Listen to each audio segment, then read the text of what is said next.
Narco terror nexus के विरुद्ध सेना का अभियान जारी। सुरक्षा बलों ने नार्को टेरर नेक्सस का किया भंडाफोड़। नौशहरा झंगर में एलओसी पर पकड़े हथियार व आईडी।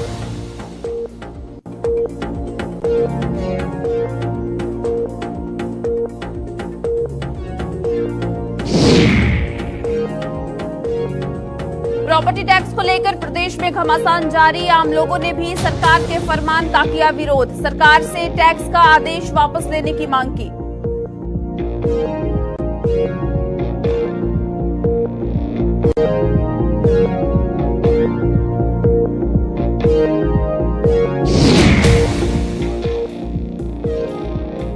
हो रही हर घर नल योजना। दलगल गांव को नहीं मिला इस योजना का लाभ। गांव के 3 दर्जन घर हर घर नल योजना से वंचित।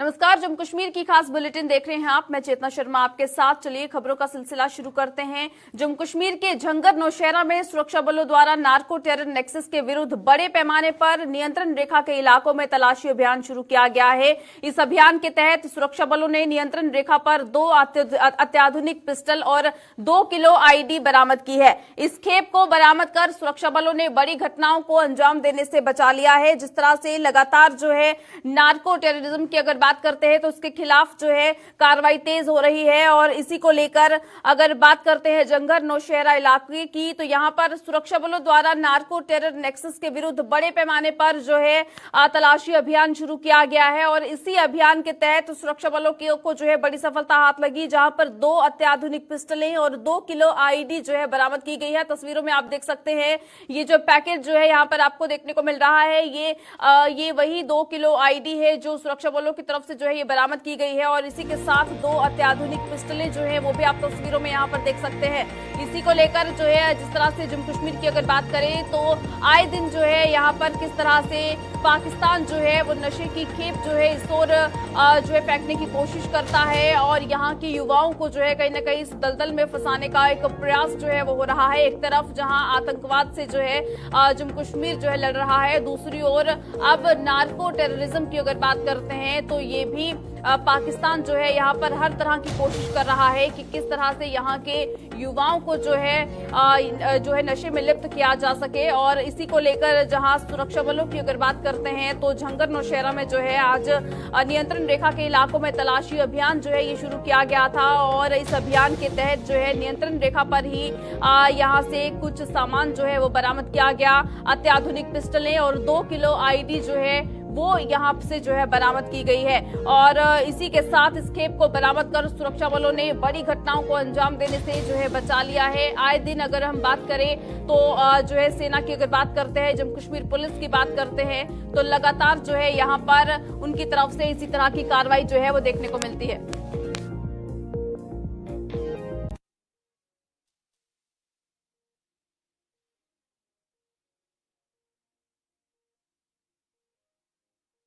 वहीं जम्मू कश्मीर में सरकार द्वारा नाफिज किए गए प्रॉपर्टी टैक्स को लेकर सियासी घमासान जारी है। इस टैक्स के विरोध में जहां जम्मू कश्मीर की भाजपा को छोड़कर अन्य तमाम पार्टियां सड़कों पर हैं, वहीं आम लोगों ने भी सरकार के इस फरमान का कड़े शब्दों में विरोध किया और इसे मध्यम वर्ग के परिवारों के लिए घातक बताया है। लोगों का आरोप है कि महंगाई की मार सह रहे गरीब लोग इस टैक्स से बुरी तरह से प्रभावित होंगे और उनकी आर्थिक स्थिति भी इस टैक्स के लगने के बाद खराब हो जाएगी।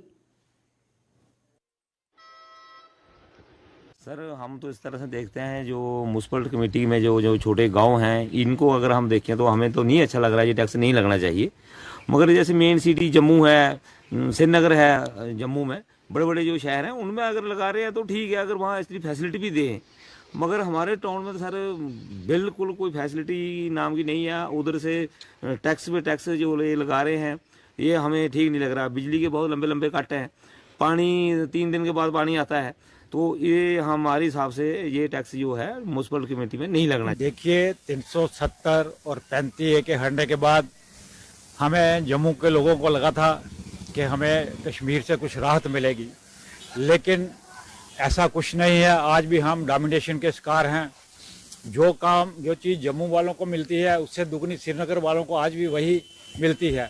तो मैं समझता हूँ 370 और 35 एक जो है वो हमारे लिए नुकसानदायक साबित हुई है।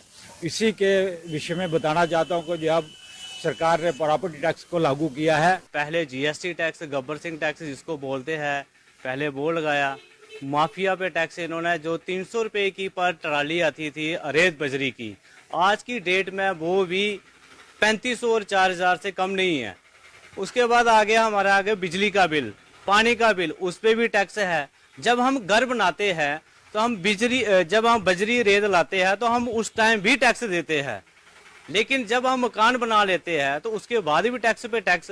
हम लोग गरीब लोगों पे थोपा जा रहा है, जिसमें कि सबसे ज़्यादा प्रॉपर्टी टैक्स की मार जो है वो झेलनी पड़ेगी, वो हमारे मिडिल क्लास लोगों को झेलनी पड़ेगी। क्योंकि गरीब लोगों के लिए तो इन्होंने बोल दिया है कि 4-5 मरले तक तो कोई टैक्स नहीं लगेगा, हाई लेवल के लोगों को इसकी कोई परवाह नहीं है। लेकिन हम सरकार से ये अनुरोध करना चाहते हैं कि ये जो आपको लगेगा। जी सर, बिल्कुल लगेगा सर। यही बात तो हम सरकार को ये चीज़ बताना चाहते हैं।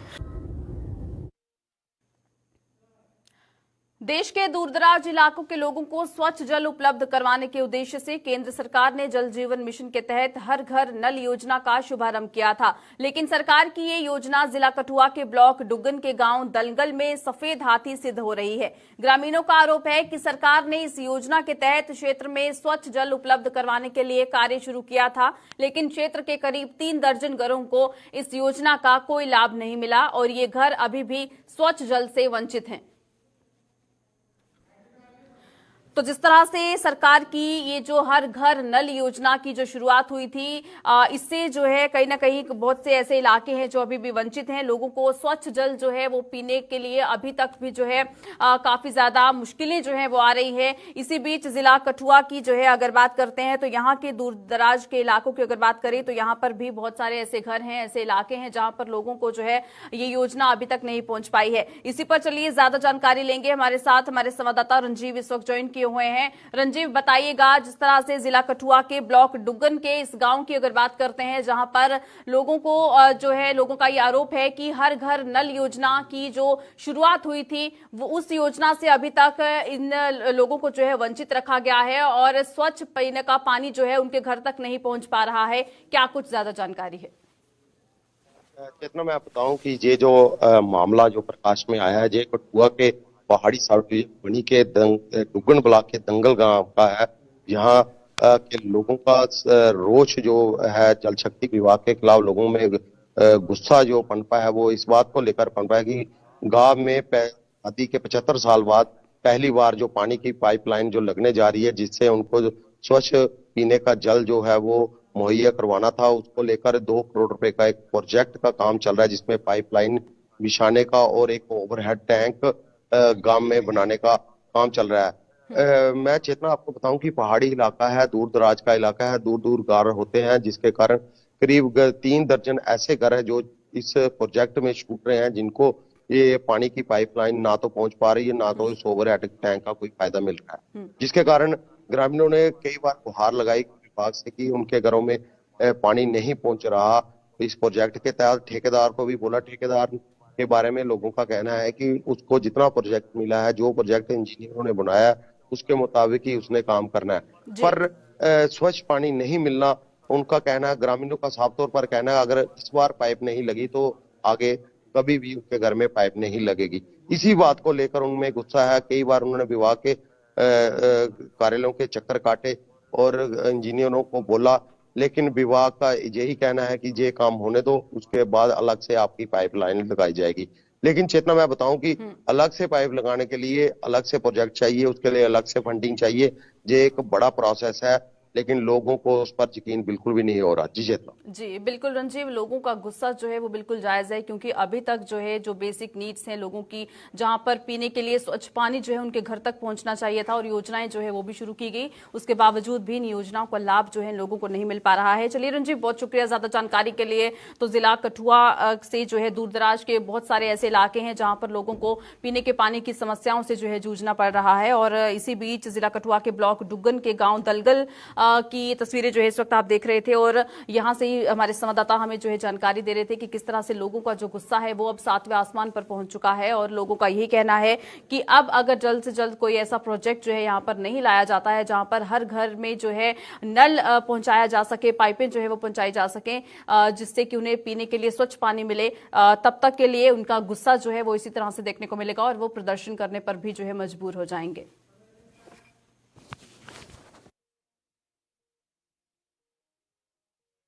वहीं जिला रियासी की तहसील पौनी के गाजोड़ में सिंचाई के लिए पानी उपलब्ध न होने से स्थानीय किसानों की सब्जी की खेती बुरी तरह से प्रभावित हो रही है।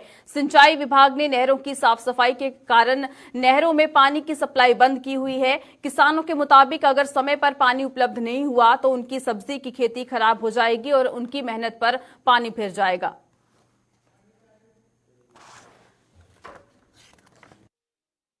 जिला रियासी की जो है अगर यहां पर बात करें तो यहां पर जो है लोगों को जहां सिंचाई के लिए पानी उपलब्ध नहीं हो पा रहा है, जिस वजह से किसानों की जो खेती है वो जो है अब नष्ट होने की कगार पर पहुंच रही है और किसान जो है वो परेशान है। इसी पर चलिए ज्यादा जानकारी लेंगे। हमारे साथ हमारे संवाददाता संजीव इस वक्त ज्वाइन कर चुके हैं। संजीव, बताइएगा क्या कुछ कहना है आखिर यहाँ के किसानों का, क्योंकि एक तरह से चिंता जो है उनकी तरफ से व्यक्त की जा रही है जहां पर सिंचाई के लिए पानी उपलब्ध नहीं हो पा रहा है और उनकी सब्जी की जो खेती है वो बुरी तरह से प्रभावित हो रही है। और वहीं पर सिंचाई विभाग ने जहां नहरों की साफ सफाई के कारण पानी की सप्लाई को बंद किया हुआ है, इस वजह से इन किसानों को काफी ज्यादा परेशानी यहां पर भुगतनी पड़ रही है। जी चेतना जी, अगर बात करें रियासी जिला की तहसील पौनी और अगर पंचायत की बात करें तो पंचायत गजोड़ हो गया, तो जहां पे जो किसानों ने सब्जियां वगैरह लगाई होती हैं, जहां खेती बाड़ी करते हैं, तो कहीं ना कहीं उनको जो इस वक्त काफी उनको परेशानी का सामना करना पड़ रहा है, क्योंकि जिस तरह से अभी जो नहरें हैं वो उनकी रिपेयरिंग चल रही है और कहीं ना कहीं जो उनकी सब्जियों में पानी नहीं लग पा रहा और सब्जियां भी जो खराब हो रही हैं। तो स्थानीय लोगों का यही कहना है कि कहीं ना कहीं जो डिपार्टमेंट है वो कहीं ना एक हफ्ते के बाद या 3-4 दिन के बाद हमें एक बार पानी दे दे, उसके बाद दोबारा वो रिपेयरिंग करे, फिर वो पानी दे दे, तो उसके साथ जो किसानों की परेशानी है वो हल हो सकती है। जी बिल्कुल संजीव, लेकिन हर बार किसान जो है सिंचाई महकमे से ये जो है अपील करते हैं कि जब भी आप नहरों की साफ सफाई करें आप एक जो है समय जो है वो आप तय कर लें, क्योंकि जब लोग सब्जियां नहीं लगाते हैं या जब फसल नहीं लगी होती है आप उस वक्त नहरों की साफ सफाई करें, लेकिन जब भी फसल का वक्त आता है, सब्जियों का जो है जब यहाँ पर वक्त आता है उसी वक्त जो है सिंचाई विभाग इस तरह के कदम उठाता है और यहाँ पर साफ सफाई के नाम पर जो पानी की सप्लाई है उसे बंद कर दिया जाता है।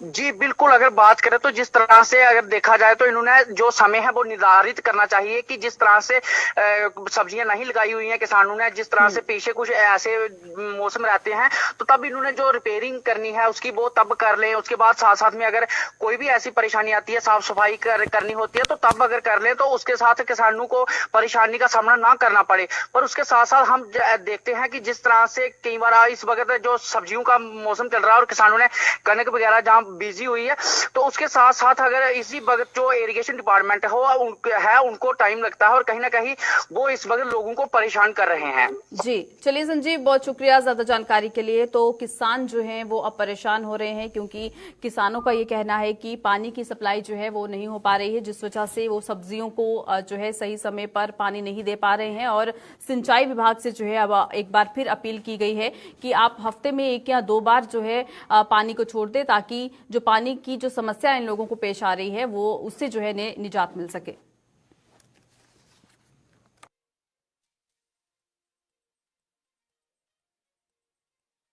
वहीं पुंछ में जिला अस्पताल का नाम राजा सुखदेव सिंह जी के नाम पर रखा गया है, लेकिन अब कुछ ही दिन पहले इस बोर्ड को हटा दिया गया। अब इस बोर्ड को इमरजेंसी के बाहर फेंक दिया गया है। वहीं स्थानीय लोगों में जिला अस्पताल से बोर्ड हटाए जाने को काफी रोष है। स्थानीय लोगों ने फिर से बोर्ड को उसी जगह पर लगाने की मांग की है। जिस तरह से लगातार जो है अगर पुंछ की बात करते हैं तो पुंछ का ये अस्पताल जिसे राजा सुखदेव सिंह जी के नाम पर जो है रखा गया था और यहां पर उस नाम से एक बोर्ड जो है वो भी इंस्टॉल किया गया था, लेकिन जो है उसके बाद कुछ लोगों ने, कुछ माना जा रहा है कि कुछ ऐसे शरारती तत्व थे जिन्होंने इस बोर्ड को हटाकर जो है नीचे फेंक दिया। लोगों का गुस्सा जो है देखने को मिला, लेकिन इसी को लेकर जो है आज जो है चौधरी लाल सिंह जो है वो भी मौके पर पहुंचे और उनकी तरफ से भी जो है यहाँ पर रोष जो है वो व्यक्त किया गया और उन्होंने लोगों की मदद से जो है इस बोर्ड को सीधा किया और एक बार फिर अपील की है कि यहाँ पर बोर्ड जो है वो लगाया जाए। इसी पर चलिए ज्यादा जानकारी लेंगे। हमारे साथ हमारे संवाददाता सनी शर्मा इस वक्त ज्वाइन किए हुए हैं। सनी, बताइएगा क्या कुछ ज्यादा जानकारी है, आखिर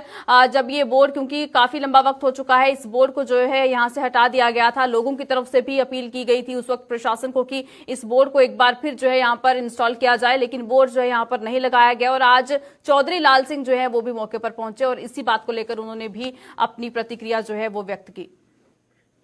जी चेतना, पहले तो मैं आपको बता दूं, लगभग 2 साल हो चुके हैं इस बोर्ड को हटाकर जो है इमरजेंसी के सामने डाल दिया गया था।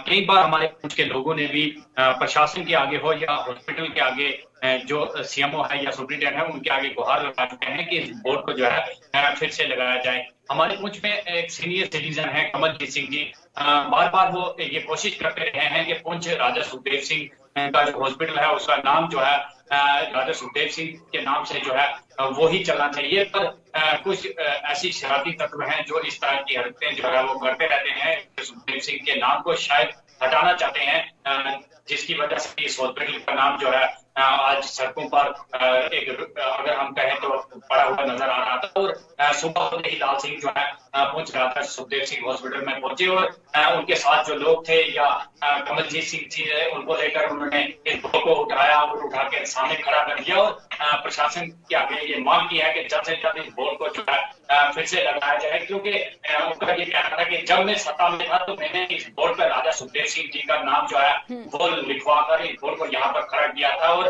अब आज जो सरकार है इस तरफ कोई ध्यान नहीं दे रही। एक बड़ा नाम है राजा सुखदेव सिंह जी का जो इस हॉस्पिटल को मिला हुआ है उसको भी इस तरह से साइड पे गिराया हुआ है। वहां पर हमने कुछ लोगों से भी बात की और उनका कहना था कि बार बार हमारी कोशिश जो है वो नाकाम होती हुई नजर आ रही थी। और आज लाल सिंह जब हॉस्पिटल में पहुंचे तो हमें ये आश्वासन जरूर मिला है कि इस बोर्ड को फिर से खड़ा किया जाएगा। सुप्रीटेंडेंट भी वहां पर मौजूद थे और सुप्रीटेंडेंट को भी उन्होंने ये कहा है कि जल्द ही ये जो बोर्ड है इसे खड़ा किया जाए। सुप्रीटेंडेंट की तरफ से भी ये कहा गया है कि टेंडरिंग इस बोर्ड की हो चुकी है, कुछ ही देर में इस बोर्ड को जो है वो लगा दिया जाए। जी चलिए सनी, बहुत शुक्रिया ज्यादा जानकारी के लिए। तो जिस तरह से पुंछ की अगर बात करें तो वहां पर जो है जहां अस्पताल का नाम राजा सुखदेव सिंह जी के नाम पर जो है रखा गया था और उसके बाद इस बोर्ड को जब हटा दिया गया और नीचे फेंक दिया गया था तो लोगों की तरफ से जो है यहाँ पर काफी ज्यादा रोष भी व्यक्त किया गया था। और आज मौके पर जब चौधरी लाल सिंह पहुंचे हैं तो उनकी तरफ से भी गुस्सा जो है वो व्यक्त किया गया और लोगों के साथ मिलकर इस बोर्ड को सीधा किया गया। साथ ही साथ ये अपील की गई है प्रशासन को कि जल्द से जल्द इस बोर्ड को जो है सही जगह पर इंस्टॉल किया जाना चाहिए और लोगों की भावनाओं के साथ जो यहाँ पर खिलवाड़ किया गया है वो जो है नहीं होना चाहिए था और अब जल्द से जल्द जो है इस बोर्ड को सही जगह पर जो है लगा दिया जाना चाहिए।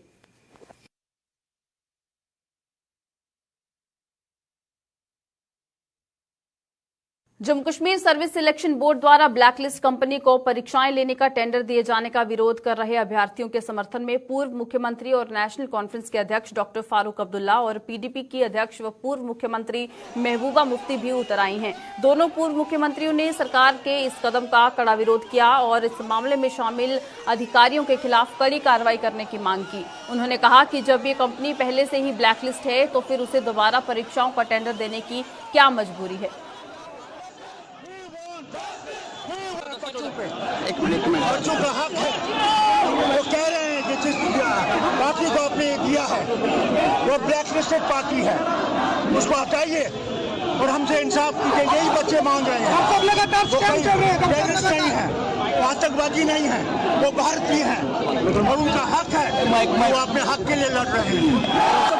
साहब को उनका हक देना चाहिए। सबसे ज्यादा बेरोजगार है, 40% बेरोजगारी है, उसके ऊपर जो होती है और दान करने वाला कोई नहीं है। यहाँ के अपने अफसर है जो ऐसी गाड़ी मंगवाओ ना, ब्लैक लिस्टेड है, गाड़ी मंगवाओ रखा हुआ ब्लैक लिस्टेड है। यहाँ के नौजवानों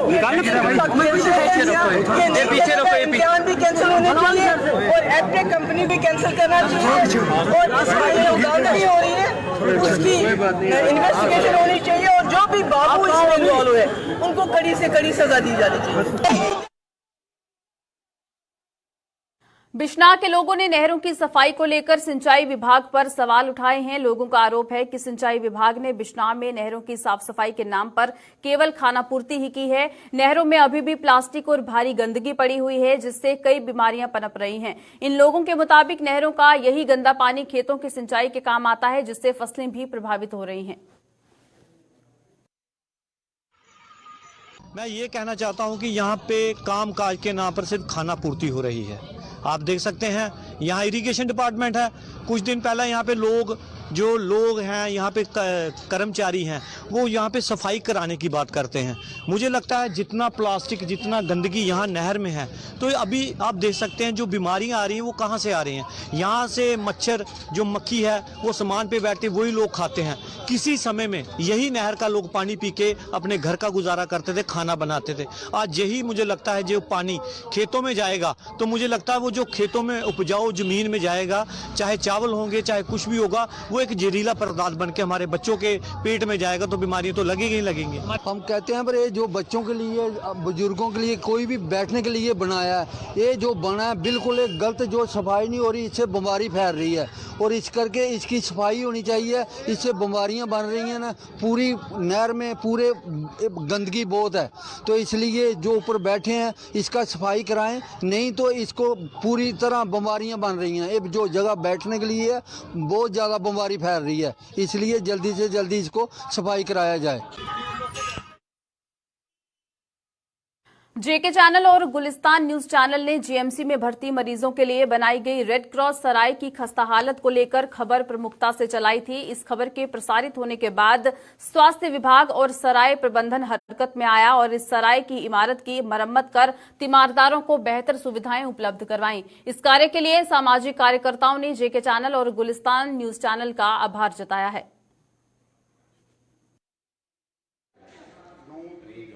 तो मैं गुलिस्तान न्यूज़ का बड़ा शुक्रिया अदा करता हूं। इन्होंने ही हाईलाइट किया था। इस बिल्डिंग की बड़ी खस्ता हालत थी जब हम आए थे, तो बिल्डिंग टूटी फूटी पड़ी हुई थी, बाथरूम जो थे वो काम नहीं करते थे। मैं शुक्रिया करता हूं मैनेजर साहब का। इनको हमने उस समय बोला था, हमारे इसी मीडिया ने गुलिस्तान ने इसको हाईलाइट किया था कि आज देखो हम मैनेजर साहब की एफर्ट से जो हमारे ये बिल्डिंग का काम जो है लगा हुआ है, जितने भी हॉल हैं यहाँ बेड, ये जो हमारी बिल्डिंग है एसी कर रहे हैं। एसी जो वहाँ लगे हुए हैं, एसी कुछ अभी लग रहे हैं और काफ़ी इनकी इस बिल्डिंग की रेनोवेशन हुई है, काफ़ी सुधार हुआ है। जम्मू की सबसे बड़ी किराना मंडी वेयरहाउस की सड़क अपनी हालत पर आंसू बहा रही है। किराना मंडी के साथ साथ वेयरहाउस में आरएसपुरा, कठुआ और छंब रूट की बसों के बस स्टैंड भी बनाए गए हैं। इन रूट के बस चालकों का आरोप है कि सड़क की खस्ता हालत से जहां उनकी बसों को नुकसान पहुंच रहा है, वहीं सड़क से उठने वाली धूल मिट्टी कई बीमारियों को दावत भी दे रही है। इन चालकों का आरोप है कि विकास के नाम पर जेडीए उनसे टैक्स भी लेता है, लेकिन सुविधा के नाम पर जेडीए उन्हें केवल धूल और मिट्टी दे रहा है। इन चालकों के मुताबिक वो कई बार इस मामले को लेकर वीसी जेडीए से गुहार लगा चुके हैं, लेकिन आज तक सड़क की मरम्मत को लेकर कोई कदम नहीं उठाया गया। ये दिक्कत ये आ रही है कि देखिए आपके सामने ये जो रोड है पूरा टूटा हुआ है। इसकी वजह से जो डस्ट है वो जब गाड़ी चलती है तो डस्ट जो है वो नीचे से जनरेट होती है, उसकी वजह से ड्राइवर कंडक्टर बीमार पड़ जाते हैं। तो इसकी वीसी जेडीए को हमने लेटर लिख के दिया है ग्रुप की तरफ से, और अभी तक उसके ऊपर कोई इम्प्लीमेंटेशन नहीं हुई। तो इसकी ब्लैक टॉपिंग का काम शुरू होना चाहिए, क्योंकि जेडीए डिपार्टमेंट हमारे से अड्डा प्रोवाइड करता है, हमारी गाड़ियों से पर्ची लेता है। न्यू जनरल बस स्टैंड में भी हम पर्ची देते हैं और यहाँ पर भी देते हैं और रेगुलर उनको इनकम ट्रांसपोर्ट की तरफ से जाती है। लेकिन आप ये रोड की हालत देख लीजिए कि कैसी है। इसकी रोड का काम जल्दी से जल्दी शुरू होना चाहिए, ब्लैक टॉपिंग का, और ये जो डस्ट हो जो जनरेट होती है इसकी ना हो। आगे स्टेप ये होगा, फिर इसके कारण हम ऊपर डिवकॉम साहब से भी मिलना पड़ेगा और उसके बाद फिर हम इसका प्रोटेस्ट करेंगे अपने तरीके से इसके, क्योंकि ब्लैक टॉपिंग बहुत ज़्यादा कोऑपरेटिव की तरफ से हम इसको प्रोटेस्ट करेंगे और प्रोटेस्ट में फिर बाद में एडमिनिस्ट्रेशन फिर देखेगी कि प्रोटेस्ट का क्या फिर निकालना। हमने बहुत बार बीसी जेडीए को भी बताया कि इसको ब्लैक टॉपिंग चाहिए। हमारी जो गाड़ियां आती हैं उसका जो चलने का, आपको पता है, आप खुद इधर कैमरा घुमाएं, कैमरा घुमा के आप देखिए कि इधर कई सालों से 2012 से लेके मुझे लगता है कि 10 साल से इधर कोई ब्लैक टॉपिंग नहीं हुई। तो सबसे बड़ा ये मसला हमारा कि हम मीडिया के माध्यम से आपको ये सुनाना चाहते हैं कि जल्द से जल्द इस ब्लैक टॉपिंग के कराए जाए। और जेडीए या बीसी को हमने बार बार लेटर दिया है, उन्होंने हमको आश्वासन दिया था कि फरवरी महीने तक हम कराएंगे, मगर आज ये मार्च आ गया, अभी तक नहीं हुई है। दिक्कत सर आप खुद ही देख लो, खड्डे बन जाते हैं, गंदगी है, मच्छर है, ड्राइवर कंडक्टर इधर बैठते हैं, इनको आपको पता है कि कोई डिसीज़ कोई ऐसी बीमारी लग जाए, कोई मच्छर काट रहा है, कुछ भी कोई भी ऐसी गंदगी से क्या होगा, बीमारी फैलेगी। तो ना गाड़ी चलने के लायक ये हमारा अड्डा है। और जो फीसें हैं वो हमसे 50 रुपये पर एंट्री पर गाड़ी से लेते हैं, मगर हमारा जो बैठने का और उठने का ढंग है वो देख लिया, आप खुद देख। चलिए बुलेटिन में फिलहाल इतना ही, दीजिएगा इजाजत, नमस्कार।